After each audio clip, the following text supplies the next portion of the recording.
अस्सलाम वालेकुम स्टूडेंट्स। आज का जो हमारा टॉपिक है वो है measurement of charge on electron के इलेक्ट्रॉन पर चार्ज किस तरह मेजर किया जाता है। तो ये जो कारनामा है वो अंजाम दिया मिल्किन्स ने। मिल्किन क्या था? मिल्किन एक साइंटिस्ट समझ लें उसको। वो शिकागो यूनिवर्सिटी में काम कर रहा था। उसने 1909 में एक ऐसा अपरेटस तैयार किया जिसकी मदद से इलेक्ट्रॉन का चार्ज मेजर किया जा सकता था। और वो अपरेटस किस तरह दिखता था? इस तरह दिखता था। अब ये जो अपरेटस है इसकी मदद से उसने measurement of charge on electron मालूम कर लिया। लेकिन इस अपरेटस में कौन कौन सी चीजें हैं जो हमें समझने के लिए जरूरी हैं, और इसके अलावा इसकी वर्किंग किस तरह थी, और इसने किस चीज की बिना पर और कौन सी चीजों को देखकर चार्ज मालूम किया था। तो आते हैं हम अपने डायग्राम पर। जो आपके पास यहाँ पर अपरेटस है। अपरेटस आपको थोड़ा सा बीकर की तरह लग रहा होगा, लेकिन ये एक बॉक्स की तरह है, राउंड बॉक्स की तरह। ये ऊपर से बंद है और नीचे से भी क्लोज्ड है। और इसके जो अंदर है वो है दो इलेक्ट्रोड्स। एक तो है एनोड, दूसरा है कैथोड। ये हो गए कौन सी चीज? इलेक्ट्रोड। इन दोनों को हम इलेक्ट्रोड कह लेते हैं। जो आपके पास एनोड है वो ऊपर है और जो कैथोड है वो नीचे है। उसके बाद ये रहा आपके पास ऑयल एटमाइजर। ऑयल एटमाइजर क्या है? ऑयल एटमाइजर इस तरह हम उसको कह लें कि उसके बॉक्स में या उसके जो उसका टैंक है उसमें ऑयल पड़ा हुआ है, और उसी को आप एटमाइजर मतलब कि उसके जो ड्रॉपलेट्स हैं उनको और भी छोटा करके इसमें स्प्रे करने के काम आ रहा है।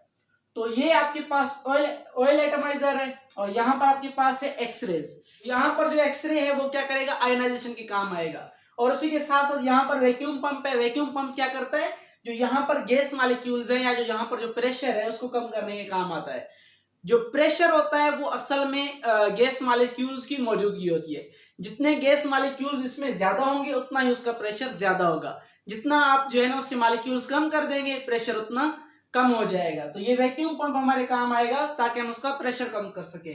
और यहाँ पर जो दूसरी चीज है आपके पास लैंप है। लैंप किस चीज के काम आएगी? लैंप काम आएगी जब आपके पास ये वाला ड्रॉपलेट नीचे आएगा तो इसको मेजर करने के काम आएगा। और यहाँ पे एक स्केल भी होगा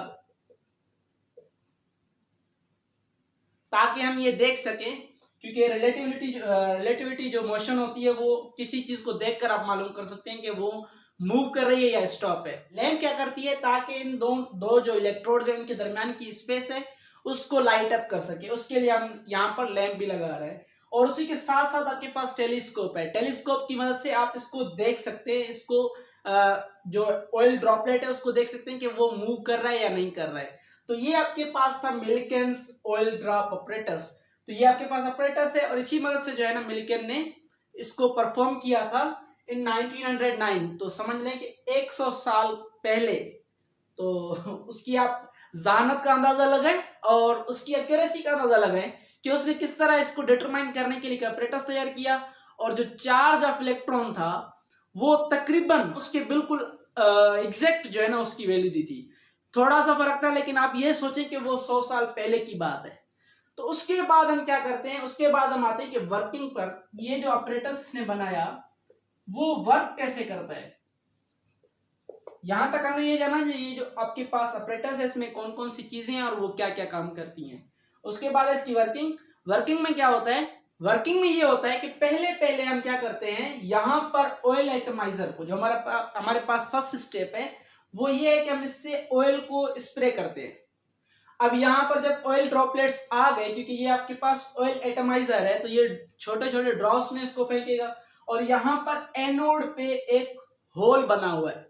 होल से क्या होगा कि इसमें चंद एक ड्रॉप्स यहां से क्रॉस करके यहां पर पहुंच जाएंगे।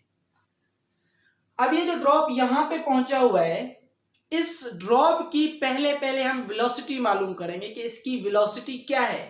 इसी ऑपरेटर्स के अंदर जो भी चीजें हैं उनकी मदद से हम इसकी वेलोसिटी फाइंड करेंगे कि इसकी वेलोसिटी क्या है। अब जो इसकी वेलोसिटी बनेगी उसको हम v1 का नाम देते हैं, v1 का। और ये फ्री फॉल जो है ना इसकी वेलोसिटी होगी, क्योंकि इस पर हम कोई फोर्स नहीं लगा रहे, और ओनली फोर्स जो इस पर लग रही है वो इसका मास है और वो क्या है? ग्रेविटी है जो इसको नीचे की तरफ खींच रही है। तो v1 जो बनेगा वो बराबर होगा V1 is directly proportional to mg। उसके बाद हम क्या करेंगे, हमने लाइट जो है ना इसको लाइट अप कर दिया और हमने एक्सरेज भी लगा दिए ताकि जो है ना इलेक्ट्रॉन्स फ्री हो जाएं, और उसके बाद हम टेलीस्कोप से उसका मुशाहिदा भी कर रहे होंगे। इसी के साथ साथ हम एनोड और कैथोड को पावर दे देंगे। पावर से मुराद हम इसको इलेक्ट्रिसिटी प्रोवाइड कर देंगे ताकि ये जो आपके पास इलेक्ट्रोड्स है ये चार्ज हो जाए, और चार्ज होने की वजह से क्या होगा, एनोड पर आपको पता है कि पॉजिटिव चार्ज होता है, कैथोड पर नेगेटिव चार्ज होता है। तो ये जो चीज है या ऐसी कोई चीज होगी यहाँ पर जो ड्रॉपलेट की सूरत में होगी, या जो इलेक्ट्रॉन से जो है ना स्टक हो गया, चिपक गया, जिसकी वजह से इस पर नेगेटिव चार्ज आ गया।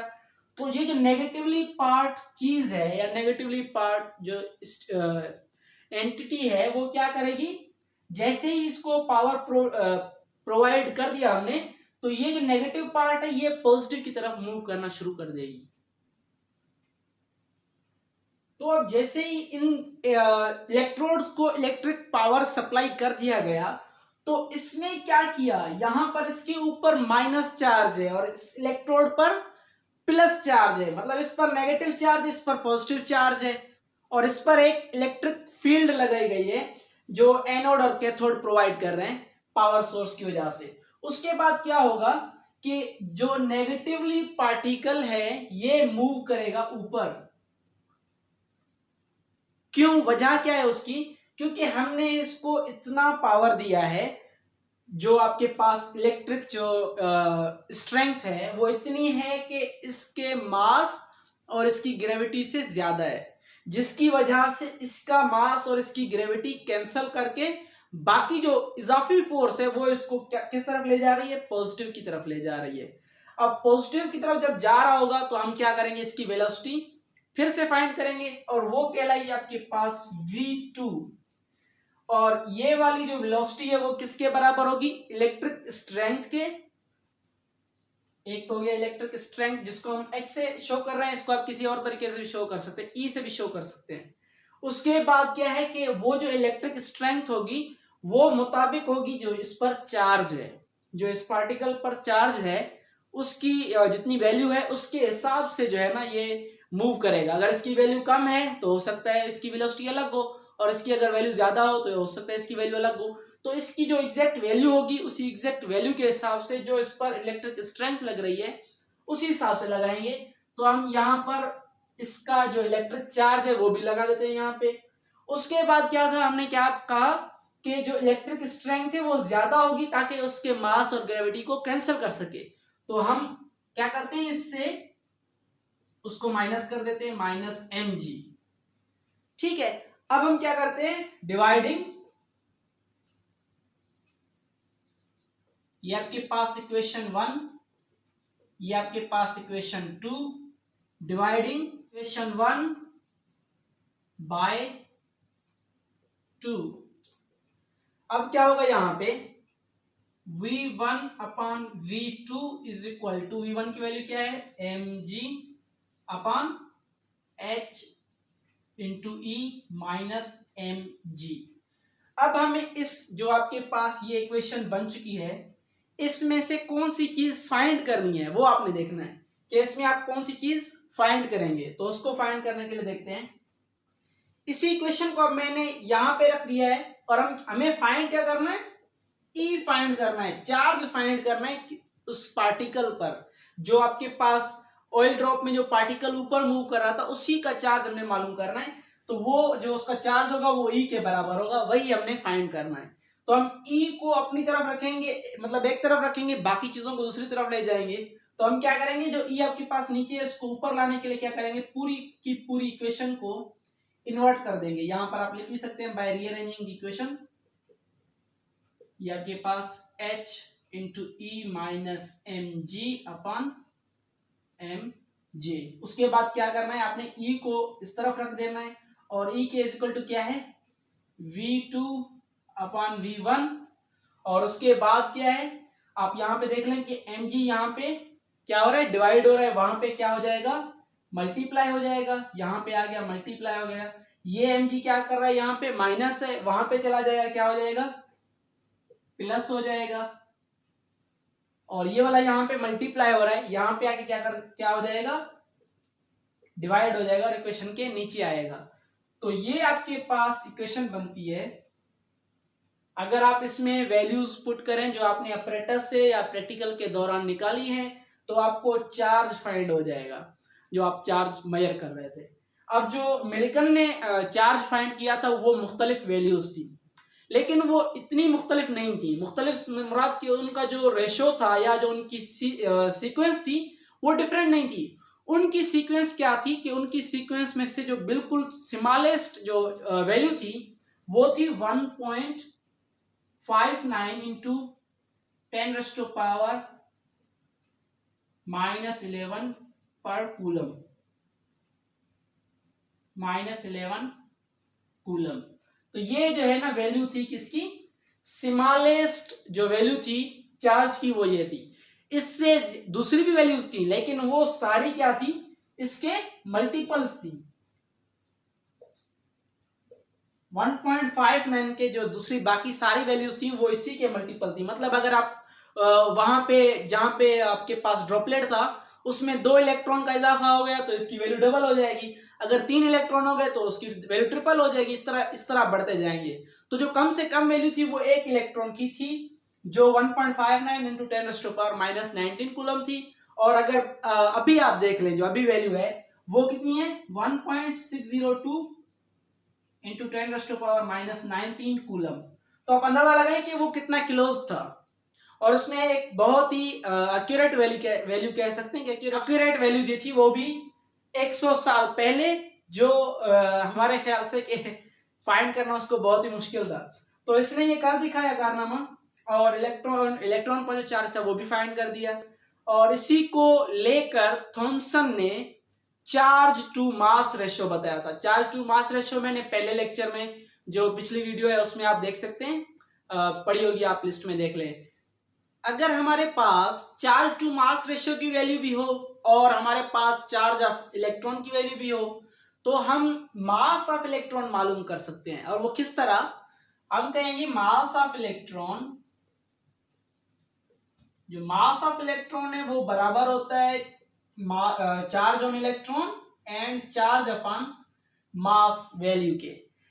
अगर आप जो इसकी चार्ज की वैल्यू है उसको डिवाइड कर दें चार्ज बाय मास की वैल्यू से, तो आप जो है ना इसकी वैल्यू, जो उसका मास होता है इलेक्ट्रॉन का, उसकी वैल्यू फाइंड कर सकते हैं।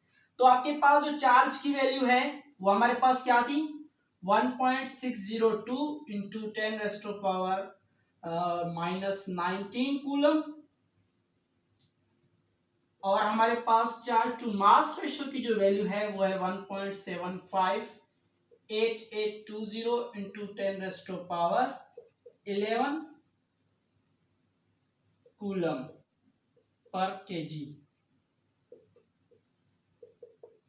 अभी अगर आपके पास ये वाली वैल्यू है, ठीक है, तो आप जो है ना मास ऑफ इलेक्ट्रॉन मालूम कर सकते हैं। हम ये वैल्यू पुट कर देते हैं, इज इक्वल टू, आपके पास यही फार्मूला है मास ऑफ इलेक्ट्रॉन का,